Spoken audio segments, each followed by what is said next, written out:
Em primeiro lugar, eu preciso... Qual é o conceito? Bom, balanceamento de reações de uma maneira geral.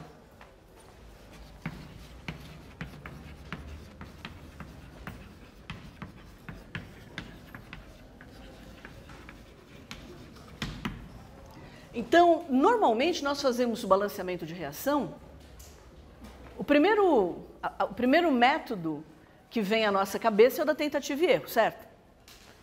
Ah, aqui deve ser 2, ali. A gente olha o elemento químico que aparece, né, em menos compostos e começa por ele. Ah, eu tenho sódio que só está ali no começo da reação em uma substância, o sódio também só está lá como produto, como reagente, como produto, só está em uma substância, ele é fácil fazer o balanceamento, né? Fácil o acerto e tal. Então, esse método de tentativa e erro é o primeiro método que a gente tende a usar, que foi o que nós usamos no balanceamento do sódio.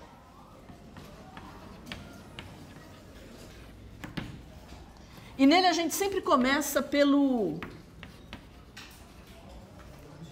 elemento menos comum.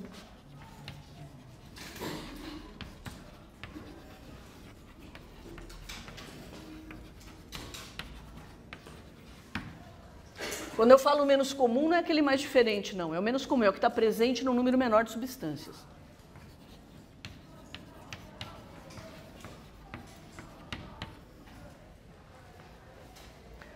Um exemplo típico disso é quando nós fazemos, por exemplo, a reação de combustão de um hidrocarboneto.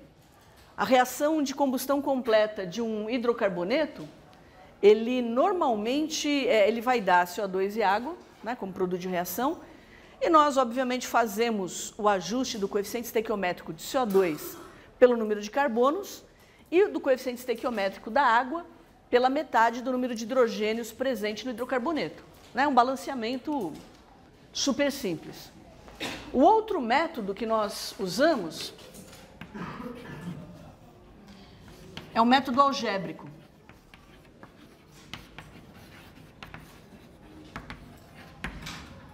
O método algébrico, alguém já usou o método algébrico alguma vez? Surpreendentemente para mim. O método algébrico é uma forma... quando o método das tentativas, ele apresenta alguma dificuldade pela complexidade da reação, como é que nós fazemos no método algébrico, né? Eu vou dar um exemplo daquela reação que a gente já fez na primeira aula, só para simplificar. Obrigado por emprestar. Nós usamos, a gente fez pelo método da tentativa, só vou usar como exemplo do método algébrico. Às vezes a reação não é tão simples como essa aqui dá para fazer com o pé nas costas. Às vezes a reação ela é mais complexa e tentar fazer pelo método da tentativa fica complicado, principalmente quando os elementos químicos estão presentes em vários dos reagentes e em vários dos produtos. Aí a nossa vida fica muito mais complicada. Então, a reação que nós fizemos foi colocar sódio em água.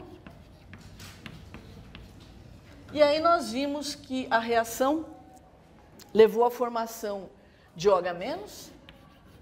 Nossa.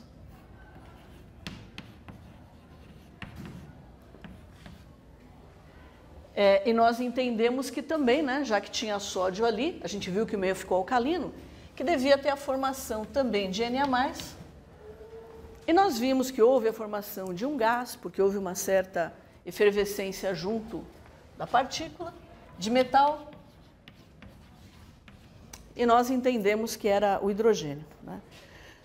Claro que a gente pode fazer esse balanceamento aqui por tentativa, que foi o que a gente fez, mas suponha que vocês estão com pressa, vocês passaram a noite sem dormir direito, e aí vocês estão inseguros para fazer pelo método da tentativa.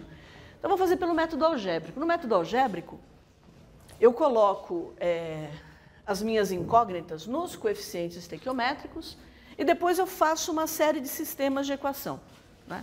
Então, isso aqui é o que a gente vê no ensino médio, né?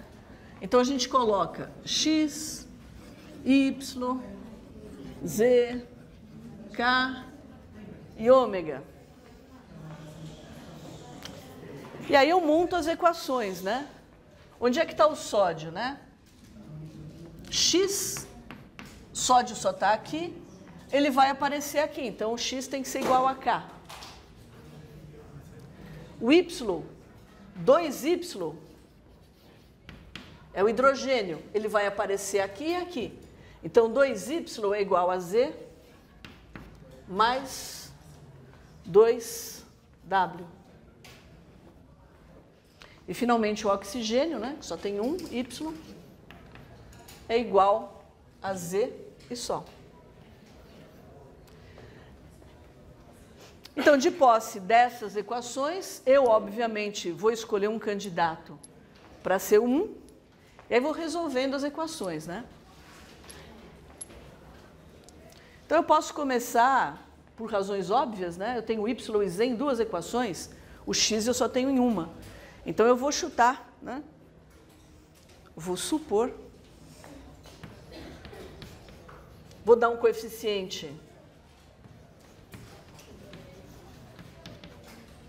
Então, supondo que y seja igual a 1, eu já resolvo y, já resolvo z e resolvo w, né?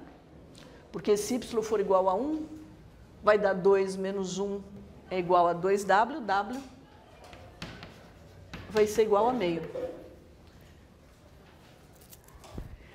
E, obviamente, como essa equação aqui está travada nela, eu resolvo separadamente.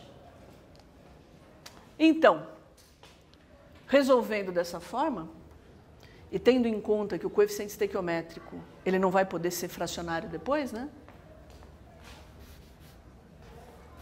Aí a gente vai colocar 1.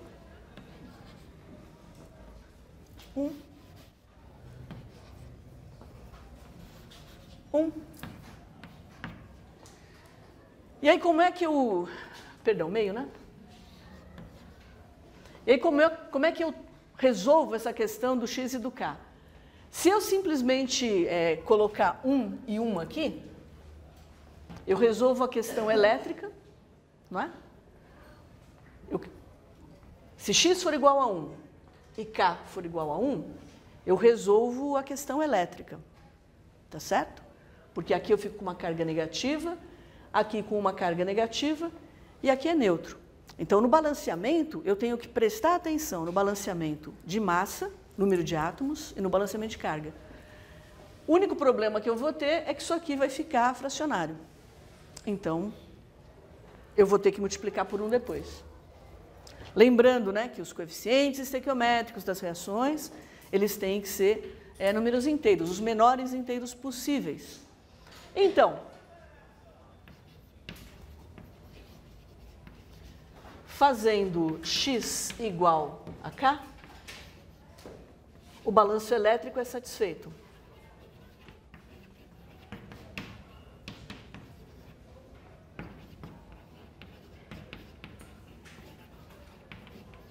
E aí eu só faço a multiplicação por 2 para resolver a questão dos coeficientes fracionários.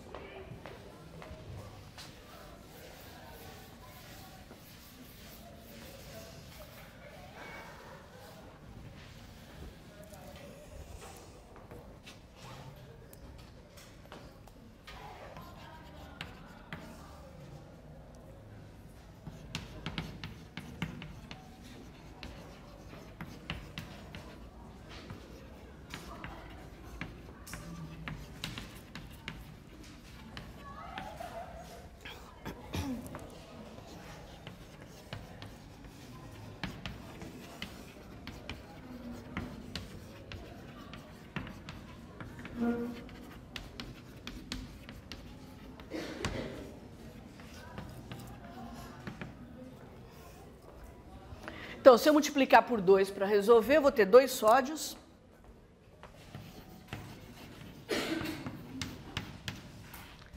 mais 2 moléculas de água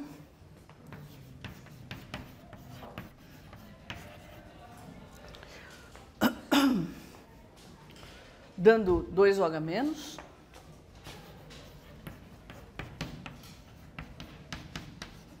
dois Na+, mais um hidrogênio.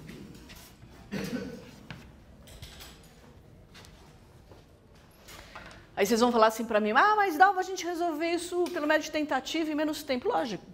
Algumas reações são mais simples, vocês resolvem desse jeito. Outras reações são mais complicadas. E aí o método algébrico tem alguma vantagem. Só que esse método algébrico, vocês podem dizer para mim assim, mas ele pode ser aplicado em reações de oxirredução? Essa é uma reação de oxirredução. Então, reações simples de oxirredução, é tranquilo aplicá-lo. Mas em reações um pouco mais complexas, né? Como é que a gente faz? Então, para a gente falar do método... Para a gente falar do método das semirreações, eu preciso me lembrar daqueles conceitos fundamentais que vocês têm sobre agente oxidante, agente redutor, né?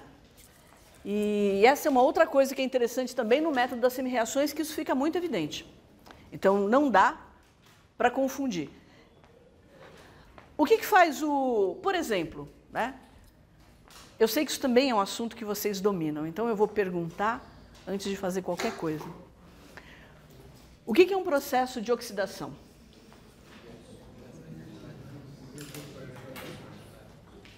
Perda ou ganho de elétrons?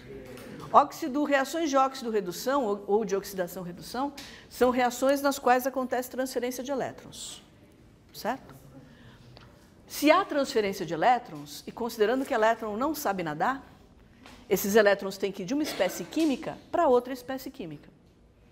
Então, quando nós fazemos uma reação química num meio onde a espécie química que perde elétrons está junto da espécie química que ganha elétrons, eu tenho uma reação de óxido-redução, a energia, né, envolvida nessa reação se manifesta como calor e ponto final. Mas eu posso também fazer uma reação de óxido-redução, isso é legal, em dois recipientes separados. Em um recipiente eu coloco a espécie que vai doar elétron, no outro recipiente eu coloco a espécie que vai receber o elétron.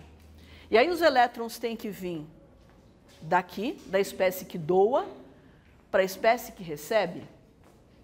E nessa trajetória, já que elétron não sabe nadar, já que elétron não sabe voar, eu tenho que usar um fiozinho, um condutor para isso, né?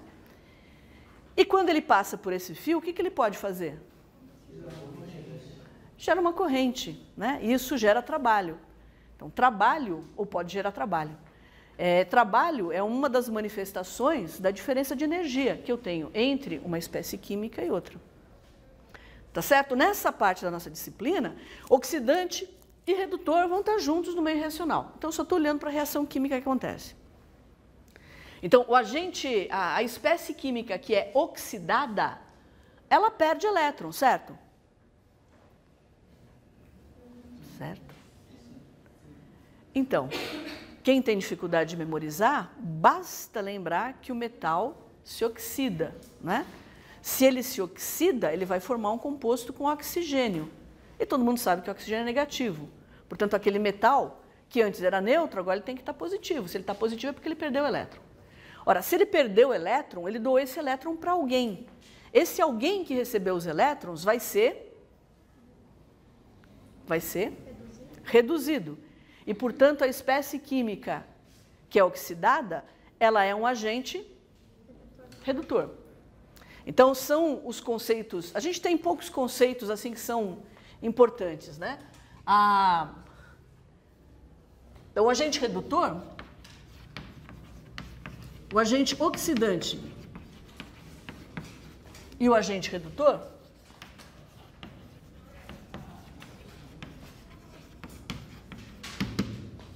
são dois conceitos químicos fundamentais.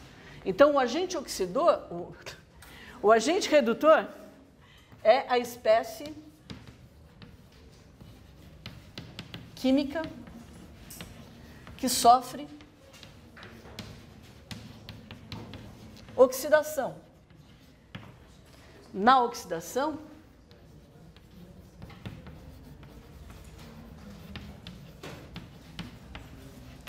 elétrons são disponibilizados.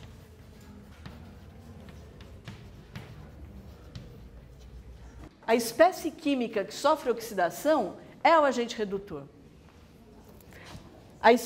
O agente oxidante é a espécie química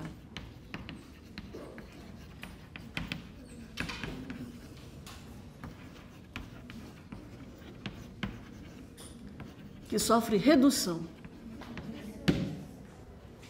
Na redução, elétrons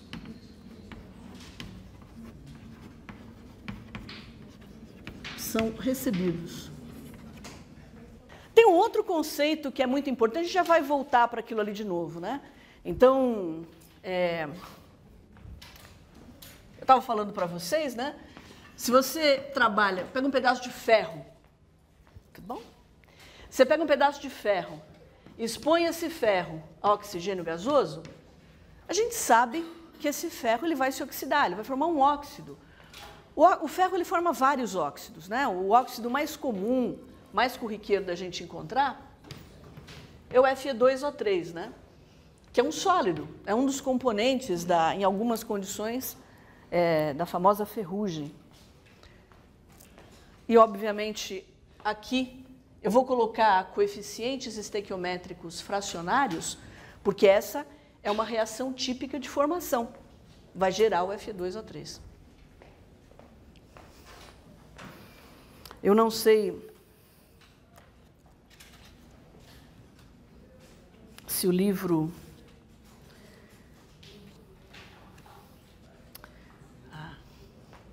Eu vou abusar de você. Posso te deixar com essa tabelinha um minutinho? No livro... Isabela, acertei. No livro da Isabela, lá no final, qualquer livro bom de química, qualquer livro bom de química geral, qualquer livro bom de físico-química, no final, tem tabelas com valores de propriedades termodinâmicas das substâncias. E ali, quais são esses parâmetros que você está vendo aí, Isabela?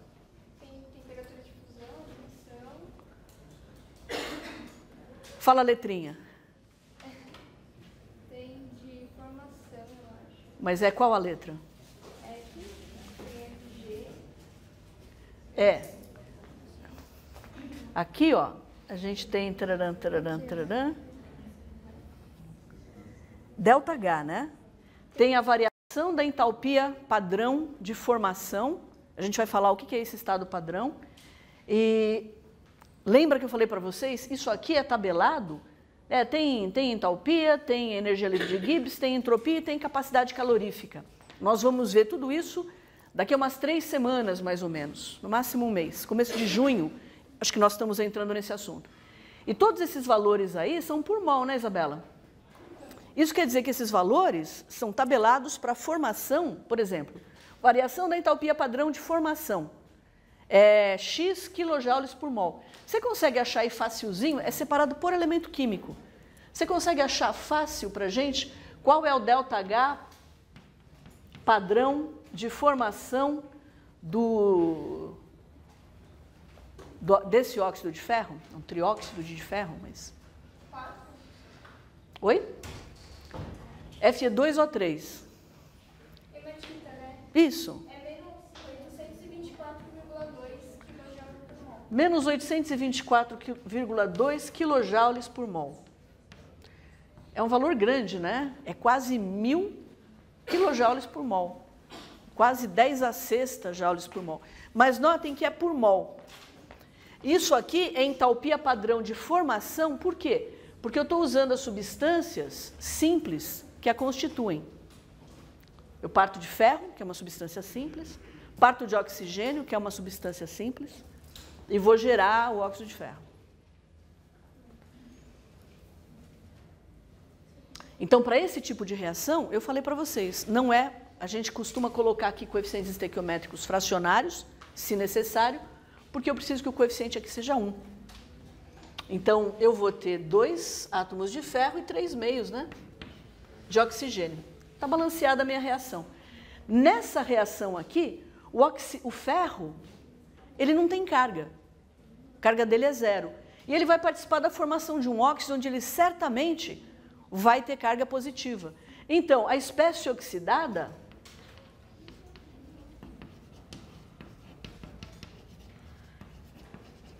é o ferro. Se ele é a espécie oxidada, ele é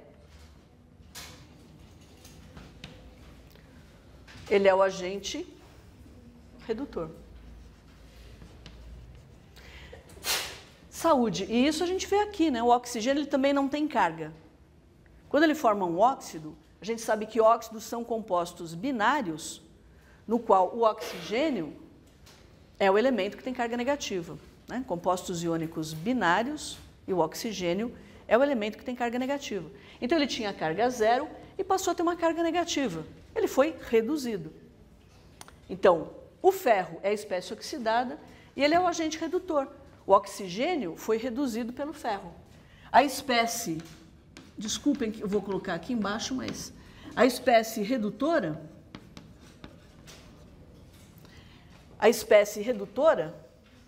desculpa.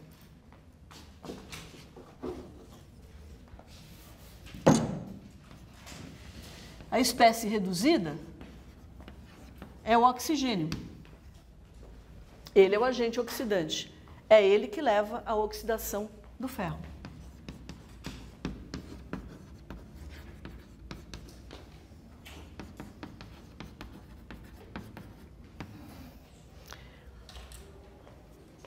Então, dá para a gente perceber que o oxigênio, ele tem essa característica interessante, né?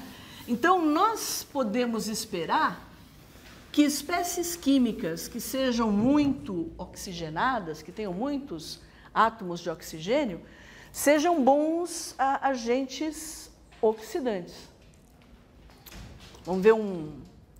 Vamos ver exemplos aí disso. Permanganato. O íon permanganato, ele é um agente.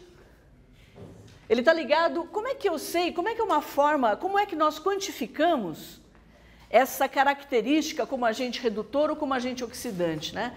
Aqui eu sei que o ferro, ele tem carga zero e ele passa a ter uma carga positiva. Uai, se ele tem carga positiva é que elétron saiu dele. E eu tenho espécie química que é neutra e passa a ser negativa, então ele recebeu uma espécie receptora de elétrons.